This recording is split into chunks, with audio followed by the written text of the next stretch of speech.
Welcome to Petite Professionals. Today we're going to talk all about interview, and I have a very special guest. Her name is Johanna. Thank you for being on. Thank you for having me. And so, do you mind before we kick off into interview, you could tell us a little bit about your pageant journey? Yes, so I'm the current Mrs. Illinois American. This is actually my third pageant. I started at 36. I'm 40 now. I've done USOA at the state level, and I also competed in Galaxy. I really wanted to get out of my shell after I had my daughter. I had kind of postpartum depression and I felt like I was isolating myself. So that's what drove me to explore pageantry, and it really helped me get out of that rut. Yeah. I got back into Mrs. Pageantry because I was like, I want something for me, you Yes. know? Something that's just yours, just yours. Yeah. I can share it with my family, but it's also mine. Like when you're a mom, it's like the soul, like it's the one thing where the sole focus is on you. And that's incredible because you lose so much of that. No, I completely agree. So, with your pageant experience, you've had three different systems. Mhm. Have you had panel and round robin? Like, what has the interviews like setup style been for you? Yes, I've had one panel and two round robin. Okay, what do you prefer? I like panel. Me too. Round robin sometimes can feel a little chaotic. Like you're standing there and then you have to rotate to the next one, and I'm already anxious. I like the idea of just being comfortable, being in one chair and having the judges in front of me. I competed at Wisconsin America a few years ago, and one of the last judges' notes was she was winded. Mm. Because I like ran over, yeah, so it can be a little chaotic jumping around. It is, it is. And then, so when it comes to interview, do you have any like outfit styles or colors or anything that you tend to lean towards when you're preparing for fashion wise of interview? I love dresses. So all my interviews, well, actually, when I did Galaxy, I did switch to a jumpsuit. I was going to do a dress, but last minute I switched to a jumpsuit. But I prefer dresses. The colors I like the whites, like the very clean colors. But then I also did a color analysis where they tell you which colors are best for your skin type. Oh, so cool. What are you a spring? Are you a summer? What are you? I am a winter. A winter. Okay. So when I do color in interview and even for appearances, I go based off my color wheel. So all the autumn colors. So I highly recommend anyone competing do that because those are the colors that are going to make you shine the best. So mine were some like purple colors and blues and dark greens. I try to stay away from like going too dark. So I usually do white or either like a light blue or purple. Mm-hmm. Nice. Okay, so I feel like when I first got back into pageantry as a married woman, it was a lot of dresses, and now you see more jumpsuits. Is there Mhm. like any like recent pageants you've seen, like any styles that you like that have caught your eye? Yeah, when I interviewed at American, I had this white dress. It was long, it was past the knee, which I think is really important because when you sit down, it can ride up. Good It call out. didn't have a turtleneck, but it had like a high enough collar where it was up to here, so it still provided coverage. Hmm. And then it had some sheer detailing with like flowers and things like that. So it was fun, but still classy and interview appropriate. Correct. That's awesome. Yeah. I know it's like you want to show a little bit of personality, but you don't want to take it away from what you're communicating during the interview. Exactly. I don't want them to be so distracted by my outfit that they're not hearing what I'm saying. Yes. I always keep that in mind. I'm like, I want to show my personality, but I don't want it to be too distracting. And I think that's where some of the neutral colors and like the whites can help with that because you can do something really fun, but it's not overpowering. I agree. Yeah, that's good advice. So with fashion, I have to get your opinion. Mhm. So for shoes, I've heard from different queens here and there, like you got to have closed-toed shoes or not too flashy of shoes. Like, what are your thoughts on shoes for interview? So I've always done the open toe. I just Okay. prefer that. I just feel like for some reason closed toe doesn't work the best on me. So I say whatever feels most comfortable to you, but always, in my opinion, go with a neutral, right? Mhm. That's how I feel. It's like so your shoes are not distracting, they're not looking at your feet. So I tend to stay with like a tan or a white or maybe even a black, but and it's just my preference. I don't want anything too loud. Yeah. I do that for my appearances and for like American Week. I did like a lot of different fun like color shoes and dresses, but for interview, I kept it more conservative.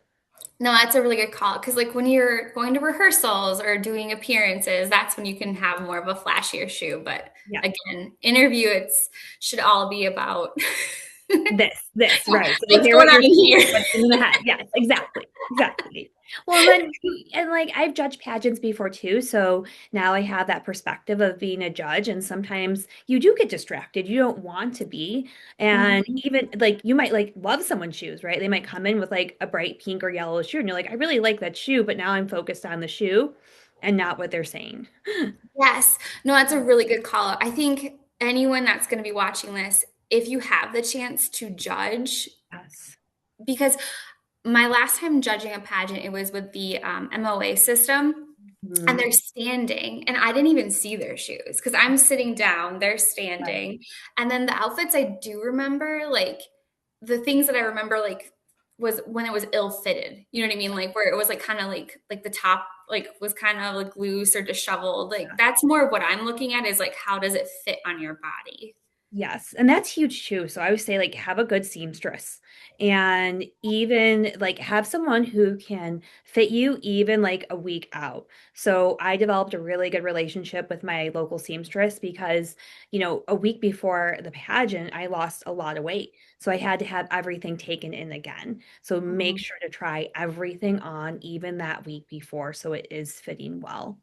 That's really good advice. And even like the week of the pageant, like I didn't mean to, but you're just, your nerves, you're on the go, you're interacting with so many people. Like I remember just like carrying protein bars just to like Yeah. get some food in. I lost so much weight pageant week for American week because you're constantly running around, you're in so many rehearsals, and I was eating a ton. They like fed us great and it was amazing. So I was stuffing my face and I still lost so much weight. So I had thank God I had backups with me. The only thing I didn't have a backup of, unfortunately, was my evening gown. But at the end of the day, there's nothing you can do with that. Like once you get there, if you lose weight, so you just have to go and be the most confident you can in it. Yeah.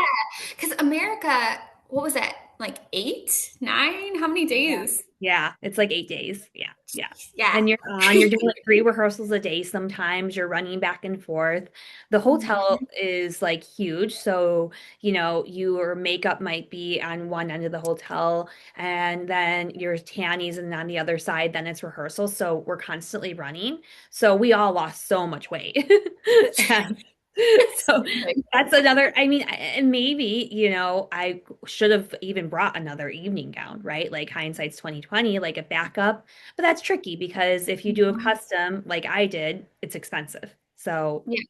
you know, Yeah. No, yeah, yeah, it's you stuff you know, don't know until you're like, you're there, right? And then you just kind yeah. of roll with it. The only thing I think with my gown where it was a little loose was in my arms and it was like one sleeve. So that was the only thing. It wasn't that bad. Everything else was fine. That's good. Yeah. So with the topic of like you can only control so much, right? So when you're about to go into interview, do you have anything you do to kind of help with your nerves Mhm.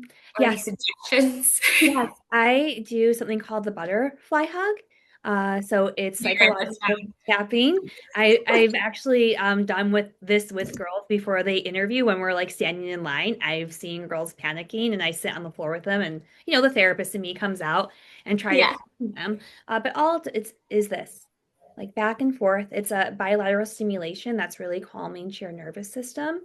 And you want to make sure you're doing it really slow because doing it faster could cause anxiety and you could just tap or you could focus on a place that feels really calm. So for me, I just think of a really calming beach and tap, and really you only need 5 minutes. And that is my little trick before interview. That's amazing. Thank you. I will try that. Yes, and all my clients use it. All my clients with anxiety or trauma, they use that and it really helps them. So. That's good advice. Well, is there anything else about interview that you want to share that our viewers may want to know? Yeah, I would say just be yourself. Don't come in too over rehearsed because when you connect with judges is when you're telling your story and you're real about it. And that's all I do, right? I'm talking to them like I would talk to anyone else, like a friend about this is what, I'm passionate about, this is what I'm doing. And really just go in like that, just have a conversation. They're people too, right? I've been in that position as well. And they all want us to really succeed if you think about it. So just go in and have a conversation, you know, um, and if you don't place, right, it doesn't mean that like, you did anything wrong. Maybe you didn't connect to that particular judge for whatever reason, right? Maybe mental health isn't their thing, and that's okay, right? Just tell your story and be proud of it. That's wonderful. Thank you. Yeah, yeah. So you mentioned that you're a therapist. Hmm. So how did you get into that field of work? Yeah, so I've kind of grew up around it. My mom is a neuroscientist. She just retired, but she was at Rush University Medical Center for over 30 years. So she would, as a kid, she'd bring me into the clinic and she put her like little white lab coat on me. She worked with Alzheimer's and dementia. So to make the patients laugh, I would come in with that coat and talk to them. And then, in my grade school, she made a brain cake and to teach us all the different areas of the brain. So I've always been fascinated by the brain and human behavior. So I just kind of naturally fell into it. Yeah, no, that's cool. Yeah. So one thing that I've learned is every state has some variation to become licensed. Mhm. Where you're located, what tests or how many hours, what all did you have to do for it? Yeah. Yeah. So in Illinois, we do the NCE. We have the option to do it while we're in school still towards our last year. So they have Nice. a testing day for that. So that's what I did. And then once you get that, you can apply for your LPC if you pass that. After then you do like 3 years of supervision under LCPC, and then after that you submit your hours and you take your exam for the LCPC. Nice. Yeah. Wisconsin's pretty similar. I think we have like 3,000 hours of supervision we have to do. 3,000 hours. Yep, that's what it equates to. Yep. Yeah. So I got my practicum figured out. So I'm Good. hoping it'll be a good fit and I can just stay with them for a while. Yes, that's the best thing to do is to find a place that you think you want to work at after you finish your practicum and stay Yeah. there and get your hours. Yeah. And then so I know like with a lot of different positions out there, burnout is a huge concern. And especially with being a therapist, I like from my end, like doing research before I went into grad school, that was like one of the main things I kept seeing was like a high burnout rate for therapists. And I know it's not just that career too. So is there any advice that you would have for anyone that like to prevent burnout or like any advice with that? Mhm. It's really about taking care of yourself because burnout is high because people don't come to us when they're happy, right? We hear about the worst times in people's life usually, and that can be very hard to hear. So, what I recommend is have your own therapist, someone you can talk to about some of the emotions that you're feeling, and then you'll probably hear a lot in grad school, have really good self care. And that is just whatever works best for you. So, for me, it's exercise. So I take a break because I'm in private practice. I can do this. Like I reserve a chunk of time where I can exercise, and then I come back and I'm feeling refreshed. And then finding a way where you can turn it off when you get home. So I had a professor who told me a really good trick that when you get home, you like take off your jewelry, whatever your clothing you're wearing at work that day, and transition into clothing for your home. And the clothing you wear to work you don't wear out. Those are just your work clothing, and that kind of signals to your brain that this is a transition to turn it off, right? Now you're a mom, you're a wife, or a friend, whatever you need to be. You're not in that therapist mode anymore. So that's what I do, and it's really helped. That's amazing. I love that. It That's was the really best good. advice because I was, worked in community mental health for my practicum, and it was very hard. And that was probably when I felt the most burnt out because some of the stories were really horrific. And once I started doing that, it really helped turn off my brain. No, that's wonderful. Okay, thank you. Yes. Speaking of taking off jewelry, your necklace is amazing. It's gorgeous. I love it. Saw an Amazon ad. I could send you the link, and I'm like, so cute. And I just got it. Like, I'm a sucker for all those ads. They come up. It's great. I love Yeah. it. So, for my last question, for anyone that is watching that is thinking about, either becoming an LPC or a school counselor, addiction therapy, anything like that, what do you wish you would have known before you got into grad school? It seems what it comes up for me and a lot of therapists is, sustainability and pay, right? That really comes up. They don't talk about that, because there is such a range, right? You can make very little, you can make a lot. And I've heard from just some of the therapists I've supervised in the past, like I didn't realize like the pay was so low if I worked in this community mental health center, and I don't know if I can sustain that. So deciding like what pay rate you're comfortable with and seeing if that like translates to the work you want to do. Because there are some people who just don't want to do private practice at all, right? That's obviously where you can make the most money, but some people don't want to do it. And their dream is community mental health or a hospital, but they find maybe that, they couldn't afford their lifestyle with Mhm. that. So just researching that beforehand. It's not talked about at all, and that's why I mention it because, that wasn't talked in my grad school at all. And it's the one issue I see in all my therapist groups is pay. So really Mhm. understanding what you want to do and if you're comfortable with that pay grade. No, that's a wonderful call out. In one of my classes, we just had to go on ONET and like look up like mental Yeah. health and yeah, the pay. I mean, let's just say if you're getting into it, it shouldn't be driven by pay. Yes, it definitely shouldn't, but I think like, you have to have a passion for it, right? Mhm. But I think what contributes to a lot of therapy burnout is they can't afford to make ends meet, right? And as a therapist, you shouldn't be worried about like being able to put food on the table, right? Correct. Feed your family. So that's where it's important Yeah. and understanding what that looks like for you because for some people that's different and it's just a big topic that comes up, right? Like yes, you have to have passion and love for the work. You don't want to get into it just to make money, but you want to be able to afford to pay your bills Correct. because if you're nervous about that, you're not going to be able to be present for your clients and that's why I bring it up because it's just not talked about a lot because there's a lot of like shame and discomfort in this field when it comes to pay, but it's Yeah. what I see the most from new therapists or even established ones, like struggling to pay their bills. And how can you be present for clients with that? So understanding that going in, No, that's especially if you're taking out student loans. yeah. Well, no, yeah, like you're getting a master's degree, like yeah, it was alarming to see the pay.